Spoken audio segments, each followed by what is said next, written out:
அனைவருக்கும் வணக்கம். இது ஃப்ளாஷ்பேக் ஃபைல்ஸ். உங்களை கடந்த காலத்துக்கு அழைச்சிட்டு போற ஒரு குட்டி டைம் மிஷின். இன்னைக்கு புது வருஷம். அனைவருக்கும் இனிய புத்தாண்டு வாழ்த்துக்கள். நீங்க நினைச்சதெல்லாம் நிறைவேற மனமார்ந்த வாழ்த்துக்கள். இந்த புது வருஷம் நம்ம எல்லோரோட வளத்தையும் நலத்தையும் மேல்மேலும் சேர்க்கட்டும். நம்ம சேனல்ல பெரும்பாலும் கிரைம் இன்சிடென்ட் பத்தி தான் பேசுவோம். இது புது வருஷ நாள். இந்த புது வருஷ நாள்ல ஒரு தமிழரா நம்ம தமிழ் மக்களை தலைநிமிர வைத்த, நம்ம தமிழ் மக்களுக்கு பெருமை சேர்த்த ஒரு வாழும் சாதனையாளரை பத்தி பேசலாம். இன்னைக்கு நாம பார்க்க போற ஸ்டோரி ஒரு சாதாரண கெமிஸ்ட்ரி ப்ரொஃபஸரை பத்தினது. ஆனா அவர் பண்ண விஷயம் அசாதாரணமானது. ஒரு மிகப்பெரிய அமெரிக்க கம்பெனி அவரோட வீட்டு வாசல்ல நின்று, உங்க கண்டுபிடிப்புக்கான பேட்டன் எங்களுக்கு கொடுங்க, உங்களுக்கு நாங்க கோடிக்கணக்கான ரூபாய் தரோம் அப்படின்னு சொன்னாங்க. அவங்க சொன்ன தொகை கிட்டத்தட்ட 75 முதல் 100 கோடி ரூபாய் மதிப்புள்ள ஆஃபர். நம்மளா இருந்தா என்ன பண்ணிருப்போம்? உடனே சைன் பண்ணிட்டு செட்டில் ஆயிருப்போம் இல்லையா? ஆனா அந்த மனுஷர் என்ன சொன்னா தெரியுங்களா? என்னோட கண்டுபிடிப்பு என்னோட நாட்டுக்கு சொந்தமானது. இத நான் ஒரு பைசா கூட வாங்காம என் நாட்டு அரசாங்கத்துக்கு இலவசமா கொடுப்பேன் அப்படின்னு சொன்னாரு. யார் அந்த மனிதர்? உலகம் முழுசும் குப்பையை பார்த்து வெறுக்கிற பிளாஸ்டிக் வேஸ்ட்டை வச்சு அவரு எப்படி ஒரு புரட்சியை பண்ணாரு? உலகத்துக்கு ஒரு பெரிய தலைவலியா இருக்கிற பிளாஸ்டிக் பொல்யூஷனுக்கு இவரோட ஒரு சிம்பிள் சொல்யூஷன் எப்படி ஒரு விடையா மாறிச்சு? இன்னைக்கு நாம பார்க்க போறது plastic man of India, doctor Rajagopalan Vasudevan sir. அவங்கள பத்தி தான். அவரோடது ஒரு இன்ஸ்பைரிங் ஸ்டோரி. அவரோட இந்த கதை நம்ம எல்லாருக்கும் ஒரு புது நம்பிக்கையை கொடுக்கும். வாங்க ஆரம்பிக்கலாம். இப்போ இந்த புரட்சி எப்படி ஆரம்பிச்சதுன்னு ஆழமா பார்க்கலாம். இது 2001 வருஷம் நவம்பர் மாசம். உலகம் முழுக்க பிளாஸ்டிக் பேனை பத்தி அனலா பேசிக்கிட்டு இருந்த நேரம் அது. எங்க பார்த்தாலும் plastic is bad, plastic is toxic அப்படின்னு ஒரே சத்தம். அரசாங்கம், என்விரான்மெண்டலிஸ்ட், இப்படி எல்லாரும் பிளாஸ்டிக்கை எப்படி ஒழிக்கலாம் அப்படின்னு சொல்லி யோசிச்சுட்டு இருந்தாங்க. ஆனா மதுரையில் இருக்கிற தியாகராயர் பொறியியல் கல்லூரி, தியாகராஜர் காலேஜ் ஆஃப் இன்ஜினியரிங்ல ஒரு கெமிஸ்ட்ரி ப்ரொஃபஸர் மட்டும் வேற ஒரு கோணத்துல யோசிச்சுட்டு இருந்தாரு. அவர்தான் டாக்டர் ராஜகோபாலன் வாசுதேவன் சார். அப்போ ஒரு நாள் ஈவினிங் வாசுதேவன் சார் வீட்டில் உட்காந்து டிவி பார்த்துட்டு இருக்கும்போது ஒரு டாக் ஷோ ஓடிக்கிட்டு இருந்திருக்கு. அதுல பெரிய பெரிய எக்ஸ்பர்ட்ஸ் வந்து பிளாஸ்டிக் பொல்யூஷன்னால பூமி அழிய போகுது, இது மக்காத குப்பை, இதை தடை பண்ணணும் அப்படின்னு ஆக்ரோஷமா பேசிட்டு இருந்திருக்காங்க. இதை பார்த்ததும் வாசுதேவன் சாருக்கு ஒரு கேள்வி வந்திருக்கு. நம்ம ஏன் பிளாஸ்டிக்கை ஒரு எதிரியா பார்க்குறோம்? கெமிஸ்ட்ரி படி பார்த்தா பிளாஸ்டிக் ஒரு பாலிமர், அதுவும் பெட்ரோலியம்ல இருந்து கிடைக்கிற ஒரு ப்ராடக்ட்.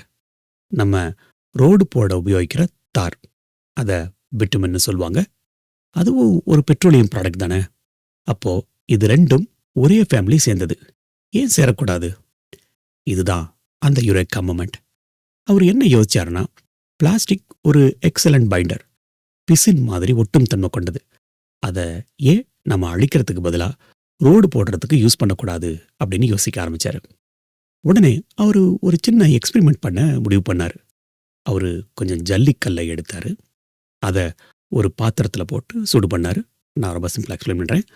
அதுக்கப்புறம் நம்ம வீட்டு குப்பையில போடுற chocolate rapper, biscuit cover, carry bag இதெல்லாம் இருக்கு இல்லையா, அதை சின்ன சின்னதா கட் பண்ணி அந்த சூடான கல்லு மேல தூவினாரு. இங்கதான் அந்த மேஜிக் நடந்தது.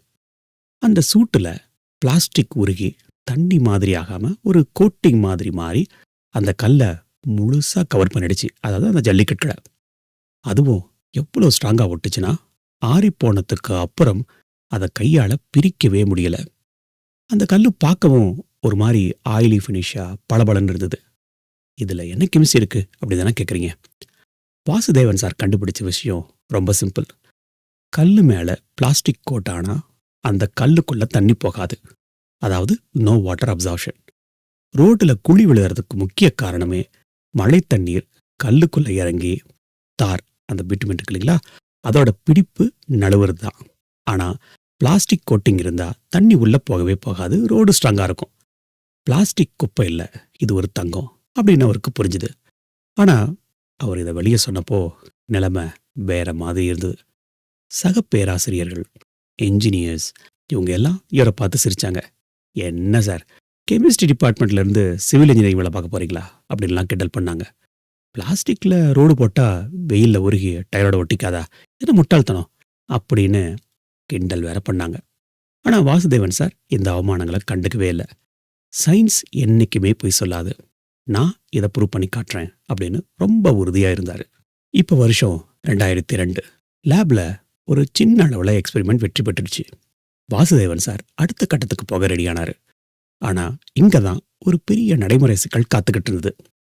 ஒரு சின்ன பாத்திரத்துல கல், அதாவது ஜல்லிக்கல்லை போட்டு பிளாஸ்டிக்கோட கோட் பண்றது அப்படிங்கிறது வேற, நிஜமான ரோட்ல போடுறது அப்படிங்கிறது கம்ப்ளீட்லி டிஃப்ரெண்ட். அவருக்கு ஒரு தெளிவான ஸ்ட்ராட்டஜி தோணுச்சு இதை ஓவர் கம் பண்ண. தன்னோட சொந்த காலேஜ் கேம்பஸ்ல, அதாவது ஒரு ஒர்க் பண்ண அந்த காலேஜில் ஒரு ரோடு போடுறேன், ப்ரூவ் பண்ணி காட்டுறேன், கண்ணால் பார்த்தாதான் ஜனங்க நம்புவாங்க அப்படின்னு சொல்லி முடிவு பண்ணாரு. Madurai Thiagarajar college of engineering கேம்பஸுக்கு உள்ள ஒரு சின்ன ஸ்ட்ரெச் இருந்தது. அந்த ஏரியாவில் ஸ்டூடெண்ட்ஸ் தினமும் நடந்து போகிற இடம் ஒரு 60 அடி தூரம் இருக்கும். இங்கே தான் என்னோட முதல் பிளாஸ்டிக் ரோட போட போகிறேன் அப்படின்னு சொல்லி அவர் தீர்மானிச்சார். ஆனால் ப்ராப்ளம் என்னென்னா, காலேஜ் மேனேஜ்மெண்ட் உடனே பர்மிஷன் கொடுக்கல.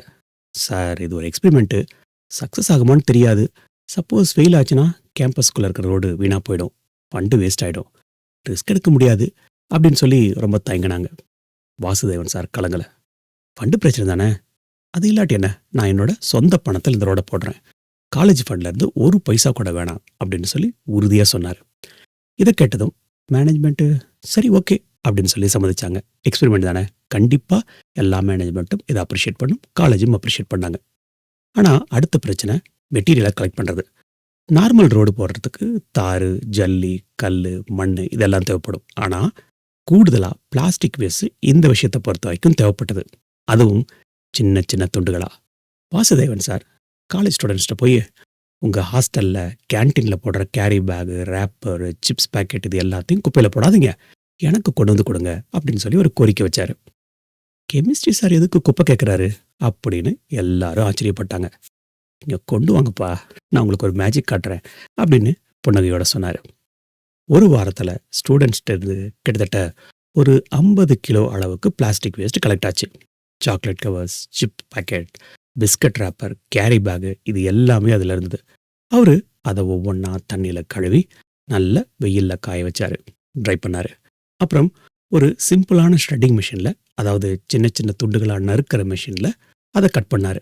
சைஸு ஒரு 2 மில்லிமீட்டர்லேருந்து ஒரு 4 மில்லிமீட்டர் அளவுக்கு ரேஞ்ச் இருக்கிற மாதிரி பார்த்துக்கிட்டாரு. இது ரொம்ப குரூஷியல். ரொம்ப பெருசாக இருந்தால் கல்லில் ஒட்டாது, ரொம்ப சின்னதாக இருந்தால் காற்றுல பறந்து போயிடும். அப்புறம் பிட்மேன், அதாவது தார் வாங்குற சவால். வழக்கமாக தார் கொஞ்சம் எக்ஸ்பென்சிவ், அதுவும் எக்ஸ்பெரிமெண்ட்டுக்கு யாருமே ஸ்பான்சர் பண்ண தயாராக இல்லை. வாசுதேவன் சார் யோசிக்கவே இல்லை, அவரே தன்னோட சொந்த சம்பளத்தில் இருந்த பணத்தை எடுத்து தார் வாங்கினார். இப்போது ஆக்சுவல் ரோடு லே பண்ணுற ப்ராசஸ் ஸ்டார்ட் ஆச்சு. அந்த 60 அடி ரோடை முதல்ல நல்லா க்ளீன் பண்ணாங்க. அதுக்கப்புறம் ட்ரெடிஷ்னல் மெத்தடு மாதிரியே ஒரு பெரிய ட்ரம்மில் ஜல்லிக்கல்லை போட்டு ஹீட் பண்ண ஆரம்பித்தார். கிட்டத்தட்ட ஒரு 165 டிகிரி முதல் 170 டிகிரி செல்சியஸ் வந்ததுக்கு அப்புறம் அந்த சூடான கல் மேலே அந்த ஷ்ரெட் பண்ண பிளாஸ்டிக்கை கையில் அள்ளி அப்படியே தூணார். ஸ்டூடெண்ட்ஸ் மற்ற ஸ்டாஃப் எல்லாரும் சுற்றி நின்று, என்னது தார் ஊற்றுறதுக்கு முன்னாடியே குப்பையை கொட்டுறாரே அப்படின்னு கன்ஃபியூஸ்டாக பார்த்துட்டு இருந்தாங்க. ஆனால் அங்கே நடந்த ரியாக்ஷன் எல்லாரையும் ஆச்சரியப்படுத்துச்சு. அந்த கல்லில் இருந்த ஹீட்டில் பிளாஸ்டிக் உடனடியாக உருகி கல்லை சுற்றி ஒரு மெல்லிய தின் லேயர் மாதிரி கோட்டிங் ஆயிடுச்சு. ஒரு 30 to 45 செகண்ட் தான் ஆச்சு. அந்த கல் பார்க்கவே முன்னாடி சொன்ன மாதிரி ஆயில் பெயிண்ட் அடித்த மாதிரி பல பலன்னு இருந்தது. அடுத்தது தனியாக ஹீட் பண்ணி வச்சுருந்த அந்த தாரை எடுத்து பிளாஸ்டிக் கோட் பண்ண அந்த ஸ்டோனோட ஒரு மிக்ஸ் பண்ணி விட்டார். பிளாஸ்டிக்கும் தாரும் பெட்ரோலியம் குடும்பம் அப்படிங்கிறனால நல்லா பர்ஃபெக்டாக ஒட்டிக்கிச்சு. அது ஒரு ஸ்மூத் பேஸ்ட் மாதிரி ஆயிடுச்சு. அதுக்கப்புறம் அந்த மிக்ஸை எடுத்து 60 ஃபீட் ஸ்ட்ரெச்சில் அப்படியே ஸ்ப்ரெட் பண்ணி ரோலிங் மிஷினை வச்சு காம்பேக்ட் பண்ணாங்க. அவ்வளோதான், இந்தியாவோட முதல் பிளாஸ்டிக் ரோடு ரெடி. ஆனால் இதுக்கப்புறம் தான் ரியல் டெஸ்ட். ரோடு தாக்கு பிடிக்குமா? ஸ்டூடெண்ட்ஸ் டெய்லி வாக் பண்ணுறாங்க, தாங்குமா? மழை பெஞ்சா உடஞ்சிடுமோ? வெயில் அடித்தா பிளாஸ்டிக் உருகி காலில் ஒட்டிடுமோ? இந்த கேள்விகளுக்கு பதில் கிடைக்க வாசுதேவன் சார் 1 வருஷம் காத்திருந்தார். ஒவ்வொரு வாரமும் அந்த ரோடு எப்படி இருக்குது அப்படின்னு சொல்லி இன்ஸ்பெக்ட் பண்ணார், ஃபோட்டோ எடுத்து வச்சுக்கிட்டாரு, நோட்ஸ் எழுதினார். 6 மாதம் கழித்து ஒரு அதிசயம் நடந்தது. கல்லூரியோட மற்ற ரோடுகள் எல்லாம் மழை வெயிலில் லேசாக கிராக் வந்து சின்ன சின்ன குழிகளும் விழ ஆரம்பிச்சது. ஆனா அந்த 60 அடி பிளாஸ்டிக் ரோடு மட்டும் புது ரோடு மாதிரி பர்ஃபெக்ட் கண்டிஷன்ல இருந்தது, எந்த டேமேஜும் இல்லாம. இதை பார்த்ததும் ஸ்டூடெண்ட்ஸ், மேனேஜ்மெண்ட் எல்லாரும் ஷாக் ஆயிட்டாங்க சந்தோஷத்துல. சார், இது எப்படி பாசிபிள்? பிளாஸ்டிக் ரோடு அவ்வளோ ஸ்ட்ராங்கா அப்படின்னு கேட்டாங்க.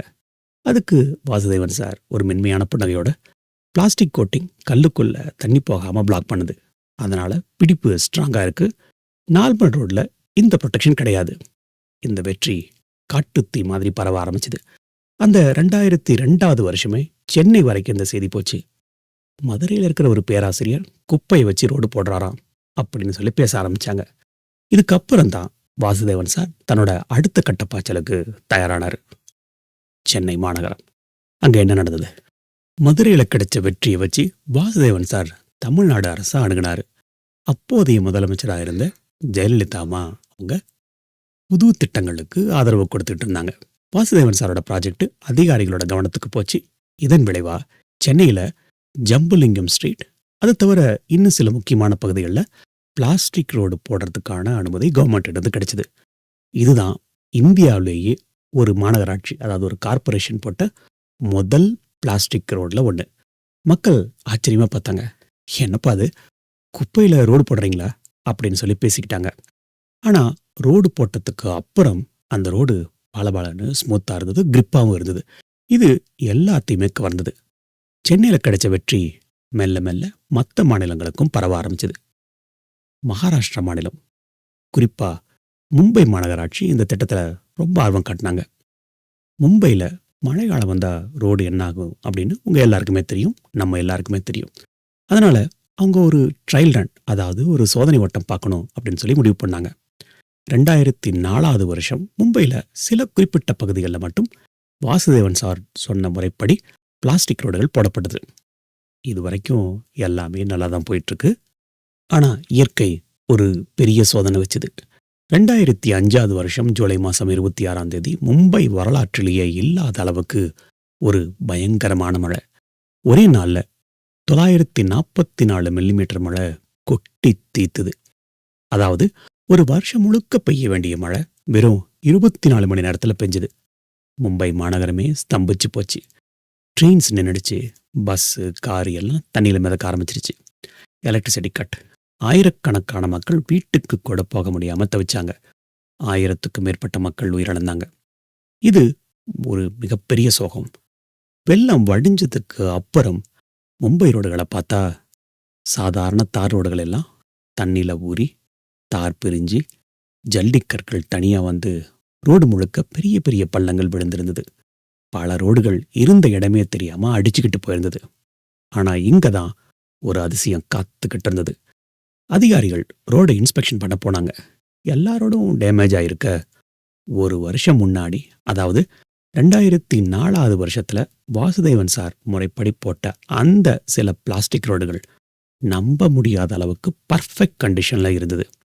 ஒரு சின்ன கிராக்கு கூட இல்லை, ஒரு சின்ன பாத்தோல் கூட இல்லை. எப்படி போட்டாங்களோ அப்படியே புதுசு மாதிரி பளபளன்னு இருந்தது.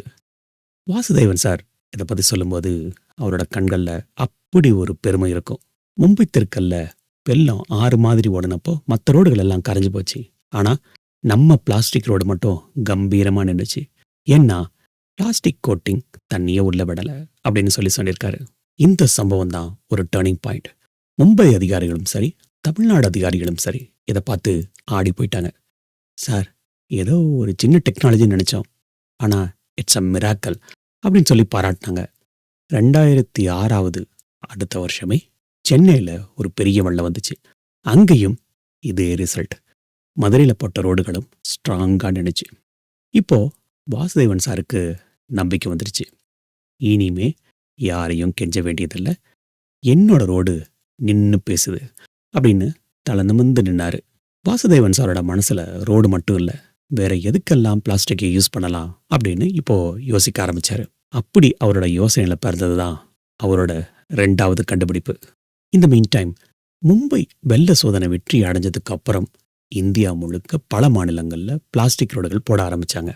இப்போ முன்னாடி சொன்ன மாதிரி வாசுதேவன் சார் வேற மாதிரி யோசிக்க ஆரம்பிச்சாரு.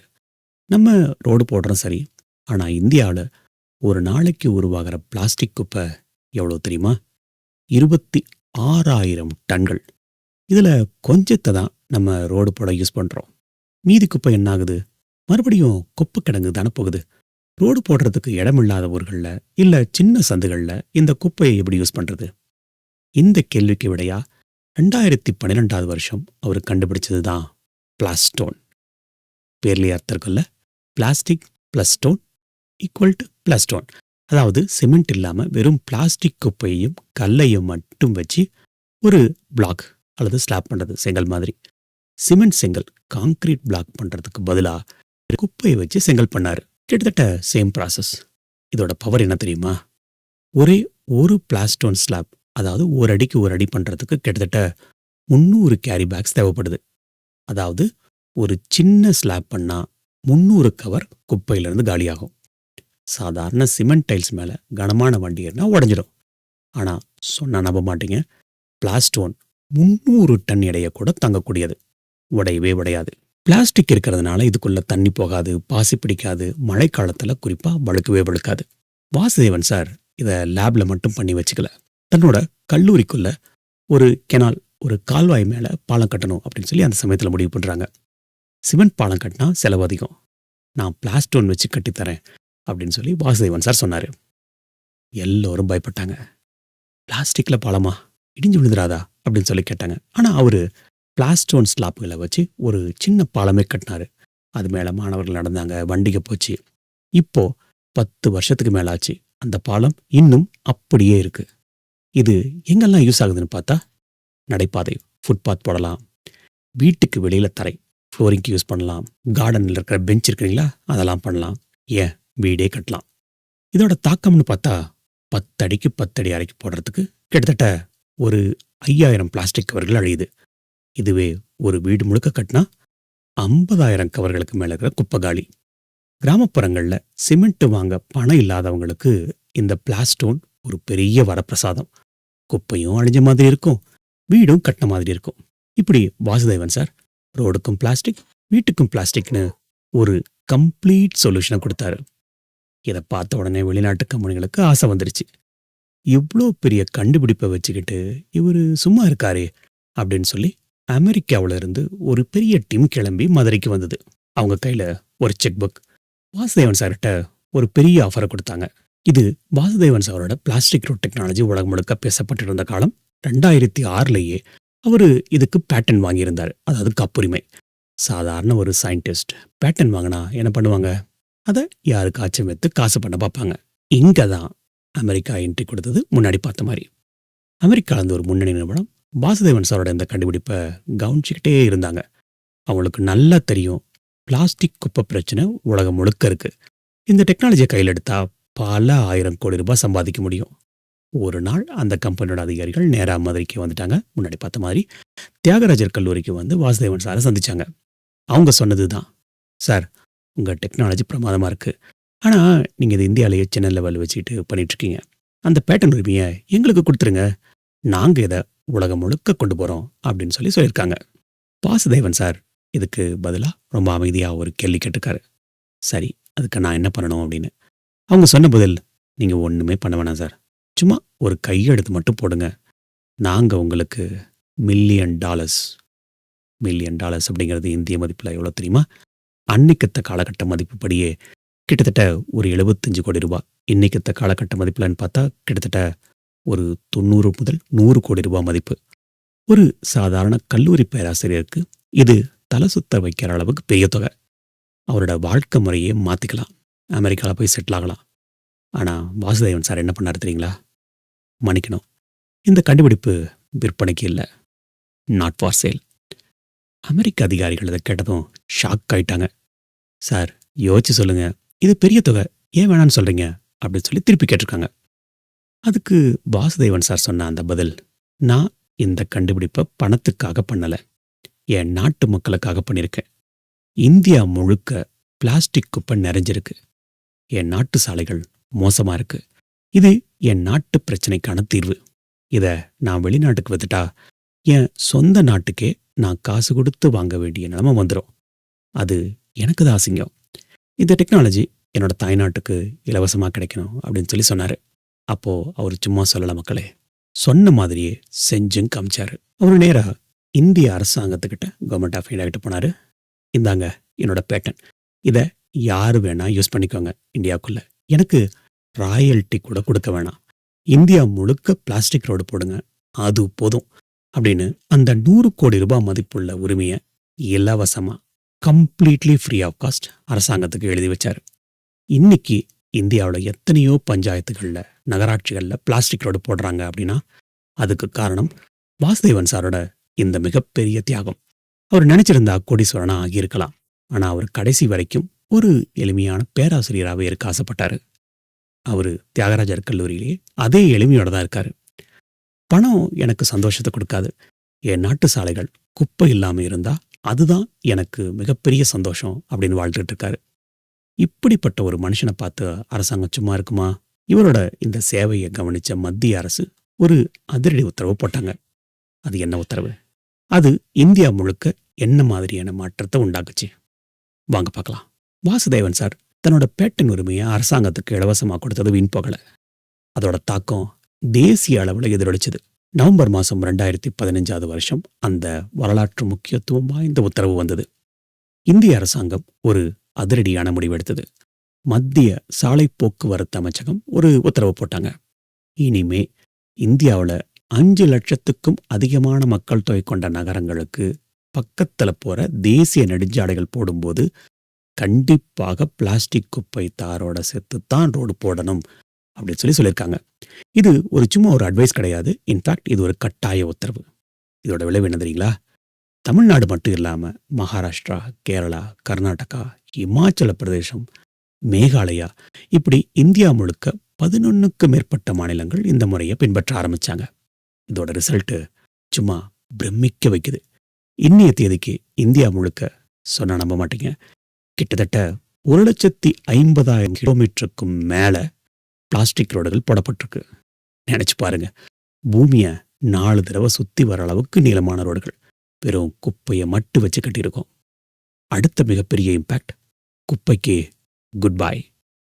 நம்ம முன்னாடியே பார்த்தோம், 1 கிலோமீட்டர் ரோடுக்கு 1 டன் பிளாஸ்டிக் தேவைப்படும். அப்போ 1,00,000 கிலோமீட்டருக்கு கிட்டத்தட்ட 1,00,000 டன் பிளாஸ்டிக் குப்பையை நம்ம வெற்றிகரமாக அழிச்சிருக்கோம்.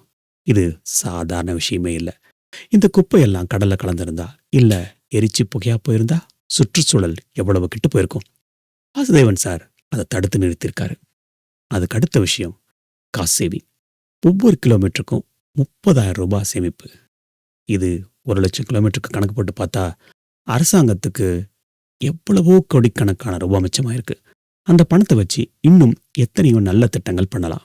அதுக்கு அடுத்தது கிராமப்புற வளர்ச்சி. பிரதம மந்திரி கிராம சாலை திட்டத்தின் கீழே கிராமங்கள்ல ரோடு போடும்போது பிளாஸ்டிக் யூஸ் பண்றதுனால கிராமங்களும் சுத்தமாகுது, ரோடும் பலமாகுது. மேகாலயா மாதிரியான மலைப்பிரதேசங்கள்ல மழை அதிகமா பெய்யும். அங்க சாதாரண ரோடுகள் நிற்காது. ஆனா வாசுதேவன் சாரோட பிளாஸ்டிக் ரோடு அங்கேயும் சூப்பரா தாக்கு பிடிக்குது. வாசுதேவன் சார் ஆரம்பிச்ச அந்த சின்ன லேப் எக்ஸ்பெரிமெண்ட் இன்னைக்கு தேசத்தோட முகத்தையே மாத்தி இருக்கு. குப்பைன்னு நாம எதை ஒதுக்கணுமோ அதுதான் இன்னைக்கு நம்மளை தாங்கிக்கிட்டு இருக்கு அப்படின்னு சொல்லி அவரை நிரூபிச்சாரு. இப்படி தேசத்துக்கே ஒரு வழிகாட்டியா இருந்த இவரை கௌரவிக்க வேண்டிய நேரம். ஒரு சாதாரண ப்ரொஃபஸராக இருந்த இவரை தேடி இந்தியாவோட மிகப்பெரிய விருதுகள்ல ஒன்று வந்தது. அது என்ன விருது? வாங்க பார்க்கலாம். வாசுதேவன் சார் பண்ணது சாதாரண சாதனை இல்லை. 100 கோடி ரூபாயை வேணான்னு சொல்லிட்டு நாட்டுக்காக இலவசமாக கொடுத்த அந்த மனசு இருக்கே, அதுதான் சார் சாதனை. அதுதான் கடவுள். இதை கௌரவிக்கும் விதமா 2018 இந்திய அரசாங்கம் அவருக்கு பத்மஸ்ரீ விருது கொடுத்து கௌரவிச்சாங்க. இது இந்தியாவோட 4வது உயரிய சிவிலியன் விருது. குடியரசு தின விழால ஜனாதிபதி கையாள அந்த விருது வழங்கும் விழா நடந்தது. அப்போதைய ஜனாதிபதி ராம்நாத் கோவிந்த் அவங்க கையாள சாரு இந்த விருதை வாங்கினாரு. அந்த தருணம் ரொம்ப அழகானது. வாசுதேவன் சார் எப்பவும் போல தன்னோட எளிமையான தோற்றத்துல, முகத்துல ஒரு சின்ன புன்னகையோட போய் அந்த விருதை வாங்கினாரு. அந்த அரசாங்கமே நின்று கைத்தட்டினாங்க. ஏன்னா இருந்த எல்லாருக்கும் தெரியும், இவர் வாங்கினது விருதுக்காக இல்லை, இவர் கொடுத்த விருது இவர் கொடுத்ததுக்காக அப்படின்னு. இதுக்கு முன்னாடி நடந்த ஒரு சம்பவத்தையும் நாம இங்க நினைச்சு பார்க்கணும். வாசுதேவன் சாரோட இந்த கண்டுபிடிப்பை முதல்ல பாராட்டி ஊக்கப்படுத்தினது யார் தெரியுமா?